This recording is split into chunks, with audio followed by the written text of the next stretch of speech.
Kan hanya untuk pencitraan, ya. Seolah-olah infrastruktur ini menjadi etalase keberhasilan. Padahal infrastruktur itu kewajiban.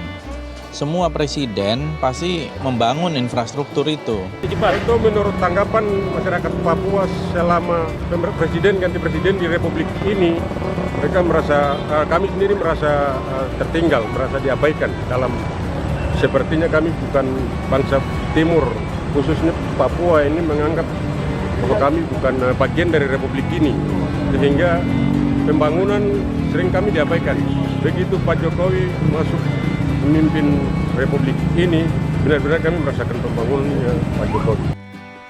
Dan inilah yang ingin terus kita lakukan agar konektivitas antar pulau, konektivitas antar provinsi, konektivitas antar kabupaten dan kota itu betul-betul tersambungkan dengan baik. Dengan itu, kecepatan, kemudahan, transportasi logistik, transportasi barang, mobilitas orang akan semakin cepat. Daya saing kita tanpa memperbaiki ini, tanpa membangun ini, lupakan. Jadi itu bukan prestasi.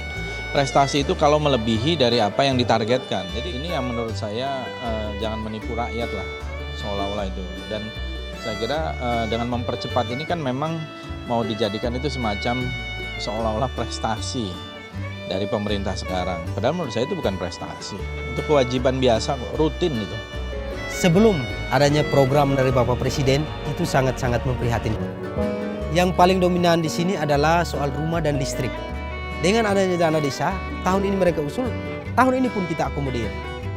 Listrik itu sampai dengan saat ini, sampai di tahun 2017, dengan adanya dana desa baru bisa terbangun. 4 tahun Indonesia merdeka, daerah di sini belum maksimal tersentuh oleh pembangunan.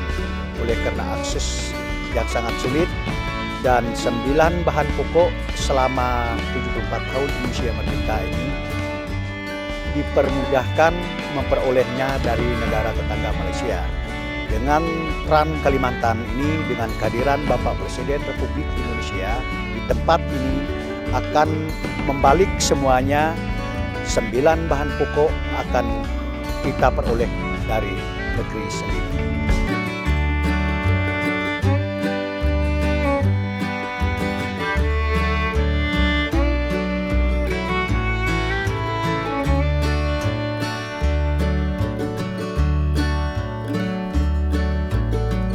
Kita bangun banyak sekali, baik itu yang namanya jalan tol, pelabuhan baru maupun pengembangan, airport baru maupun pengembangan. Dan inilah yang ingin terus kita lakukan agar konektivitas antar pulau, konektivitas antar provinsi, konektivitas antar kabupaten dan kota itu betul-betul tersambungkan dengan baik. Dengan itu, kecepatan, kemudahan, transportasi logistik, transportasi barang, mobilitas orang akan semakin cepat. Daya saing kita tanpa memperbaiki ini, tanpa membangun ini, lupakan. Sehingga saya akan konsisten untuk terus membangun infrastruktur ini sehingga betul-betul konektivitas ini tersambung. Bukan hanya urusan jalan tol, bukan hanya urusan pelabuhan, bukan urusan airport, bukan urusan pembangkit listrik, tetapi juga yang berkaitan dengan digitalisasi. Nama saya Supono Gimun, usia saya ada 42 tahun. Saya suku Iban, Dayak Iban, Kalimantan Barat. Kerjanya petani padi. Sudah belasan tahun lah jalan di sini, masih rusak dulu. Kalau dulu susah bawa motornya, saya jalan kaki, karena jalan banyak becek-becek, banyak lumpur, nggak bisa dipakai sebenarnya. Kalau lumpurnya sedalam segini dulu, kalau tempat ya dalam enggak segini. Nah, dulu kan cepat jam 6 dari rumah. Sekarang itu masih 10 menit saja pakai motor. Kalau jalan kaki pun nggak nyampe 1 jam. Paling setengah jam tak nyampai. senang sekali. Senang karena jalan dah mulus ke sini, ladang pun dah senang, bawa alat berat pun dah senang, segala padi lah. Kita bawa pulang dah senang. 4 tahun Indonesia merdeka, daerah di sini belum maksimal tersentuh oleh pembangunan. Oleh karena akses yang sangat sulit dan 9 bahan pokok selama 74 tahun Indonesia merdeka ini dipermudahkan memperolehnya dari negara tetangga Malaysia.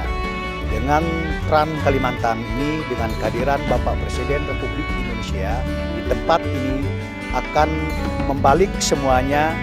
9 bahan pokok akan kita peroleh dari negeri sendiri.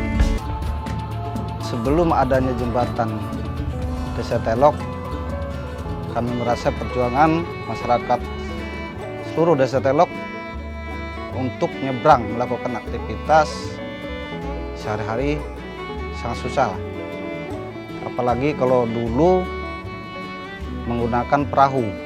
Kalau anak sekolah dia gratis sekarang. Nah, dan satu lagi untuk masyarakatnya, kalau sekarang nyebrang bawa sepeda motor 5.000 rupiah, kalau mobil 15.000.